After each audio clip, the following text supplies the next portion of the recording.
This is the fourth skill of the critical thinking section of the TSA, which is matching arguments. These should be phrased like this, which on the following most closely parallels the reasoning. And it's effectively in the statement here, in the argument there, they'll give you an argument. It'll have a certain structure to it. Which one of these arguments has the same structure? So how do you do this? Well, strip the arguments to x's and y's.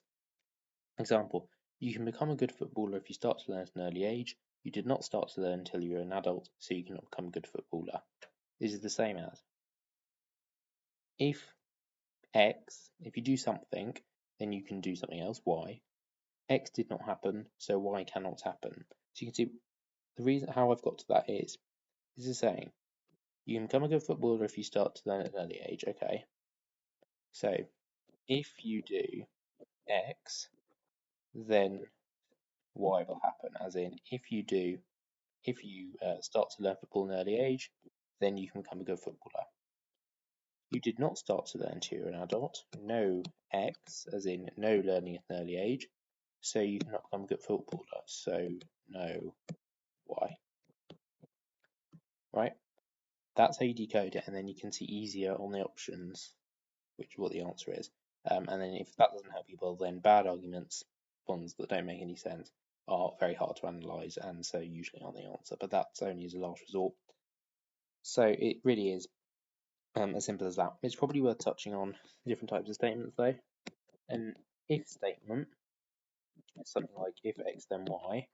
That says if event x happens, then event y definitely happens. An only if statement, so x only if y, is equivalent to if y then x.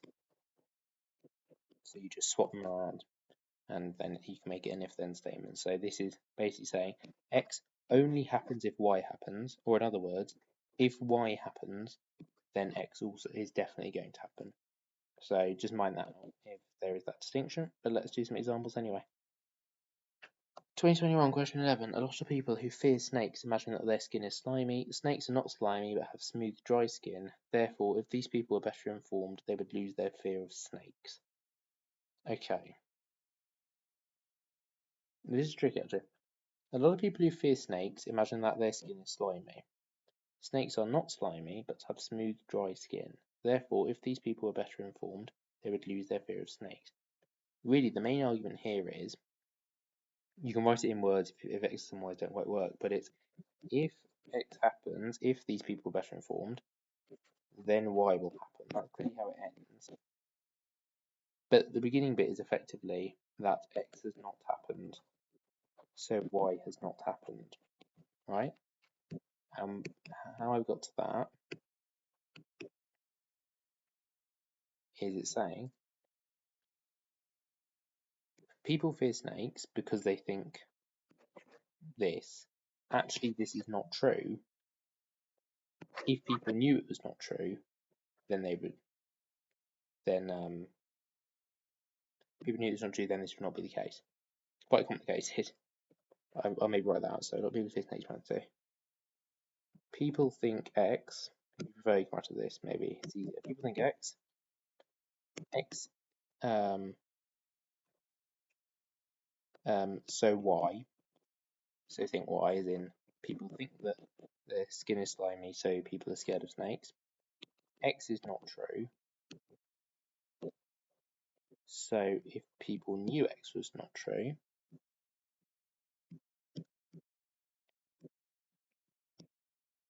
then they would not think Y, as in they would not think that snakes are scary. Now we're going to try and match that. As you can see, this is actually a quite hard type of question. A. Many people who are on Facebook think that they have more friends than people who are not. They don't have more friends, so they should stop using Facebook. People think X. Many people think they have more friends. Okay, works so far. So think Y. Then people are not, do they?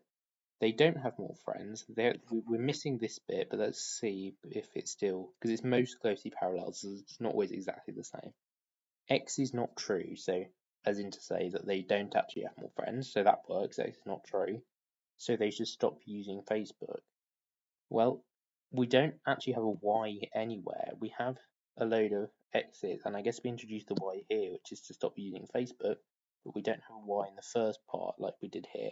Here we were saying people fear snakes because of this reason, even though they shouldn't. Here it says we should stop using Facebook, but it says nothing about why people think they should carry on using Facebook up here. Whereas here it does look at both views. It looks at scared and not scared of snakes. This does not look at should carry on and should stop using Facebook, so it isn't A. B. A lot of birds that get fed become lazy about finding food and are less able to survive in the wild. If people knew this, they would stop feeding birds.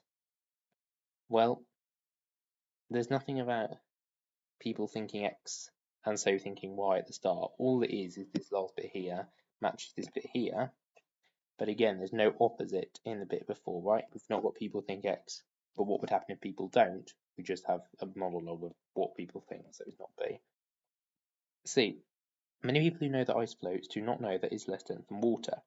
Ice is less dense than water. If people knew this, they would know why ice floats.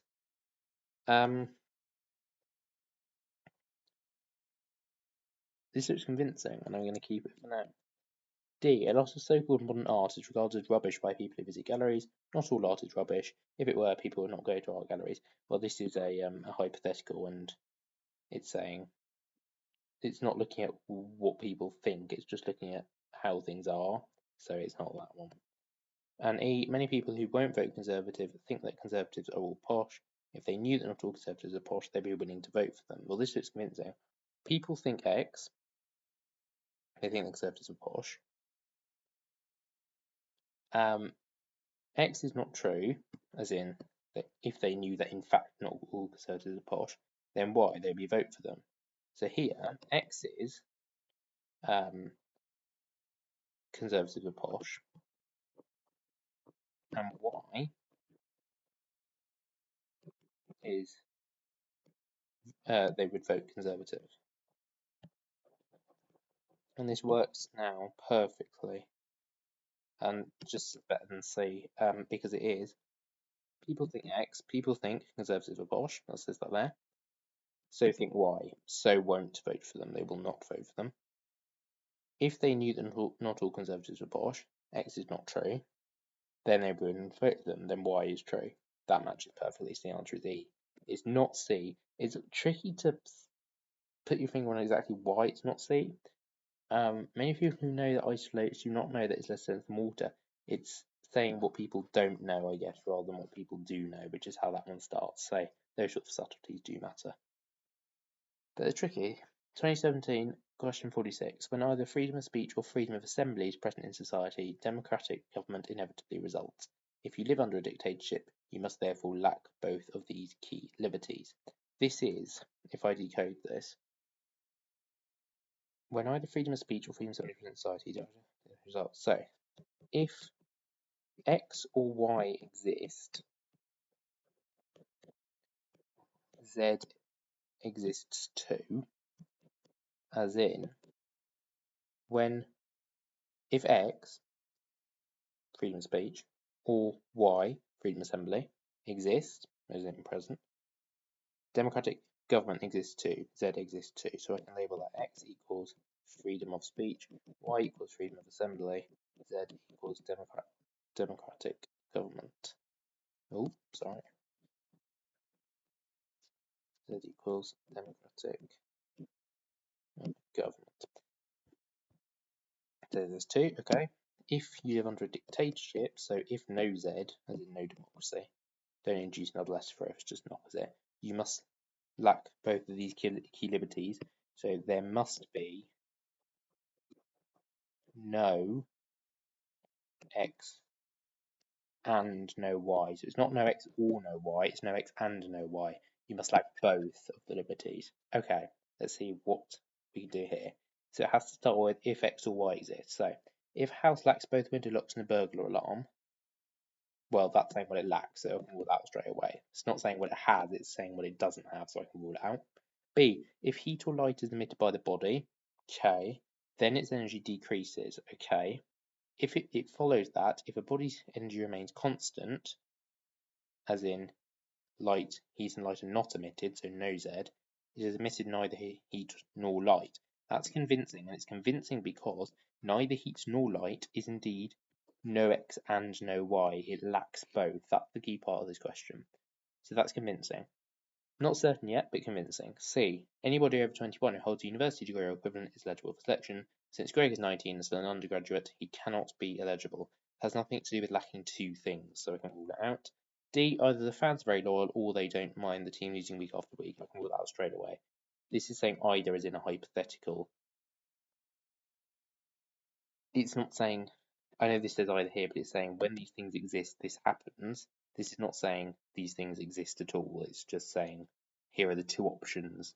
Either one thing is happening or another thing is happening. Whereas this is discussing things existing and they can both exist at the same time, that leading to something else, democratic government. This doesn't lead to anything, so we can rule that out. And E, with water and sunlight, this plant will thrive, since both water and sunlight are necessary for plant survival. Again, there's no negation of this. There's no X. There's not no X and no Y. It doesn't match this at all. It's saying when X and Y exist, Z will happen, but there's no. This second line doesn't exist at all, so I can rule that out. It's only half of the argument. The answer is B. In this case, X is the heat, Y is the light, and Z is its energy decreaser. So it isn't necessarily to do with existing, it's to do with what happens, but that's fine. It still closely parallels the reasoning, so that's fine. And the last example I'll do is 2014 to question 22. You probably don't have to be a cat lover to enjoy The Great Race, an excellent short film about a Yorkshireman who goes running with and against his one-eyed cat. Now he wants to make it a full-length film, but this is a mistake. 8 minutes of feline fun is about as much as any audience can take. Cats are like babies in this respect, endlessly fascinating to their owners, enjoyable only in short bursts for everyone else. This is going to be hard to decode, but let's see roughly what it says. You don't have to make cat lovers to enjoy The Great Race, blah blah blah. They want to make it a full-length film. Aim is for no fans about as much as any audience can take. Cats are like babies in this respect. Endlessly fascinating to their owners, enjoyable angels from Earth. This might not even be worth decoding because it's just a bit too long. Let's just look at the answer, see what we can do. Let's identify the conclusion. It's saying that it's a mistake to make this a full-length film. Okay. A. Almost any subject can be made into a short film. However, there are very few which are interesting enough to be made into full-length movies.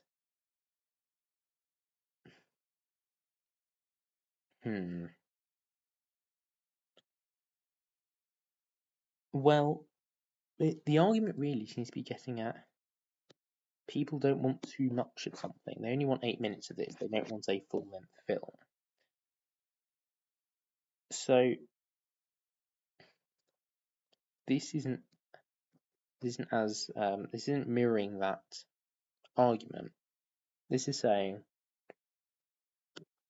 because cats are like babies, people can only take 8 minutes of them. They're not that exciting to everyone. Indeed, they're fascinating to their owners, but only in short bursts for everyone else. So you need to look at something which roughly parallels that reasoning. This doesn't really parallel that reasoning at all, I don't think. B. When you study history, the first things you learn about a new topic or period can be dull. The interest lies in the increasing fascination of the argument's detail you discover as you read more deeply and get to know it and the people better. Again, it's nothing to do with short attention spans and not wanting to see anyone else's things. C. It's always a mistake to assume that just because people like you, they share your enthusiasm for babies and cats. That's more the conclusion rather than paralleling the reasoning. The reasoning is people don't want to see other people's things for too long, and so don't show them for that long. Rather than that's the reasoning. This is more sort of intermediate conclusion. D. My friends are just back from holiday. I shall be keen to see a few photographs, but dreading what around for a whole evening. Being enthusiastic, showing pictures of the same groups standing in front of different places. Yeah, it's this because this is saying, like the argument up here, people don't want to see too much of what isn't to do with them. This is a very odd question for this for the matching arguments question because this is the only one that I can remember is why I put on here that can't be done really by this method because there isn't really a very clear argument of x's and y's for once. So you just have to pick the one that is most similar based on your gut instinct, which is why I put it in. But 90% of the time you can do the x and y thing.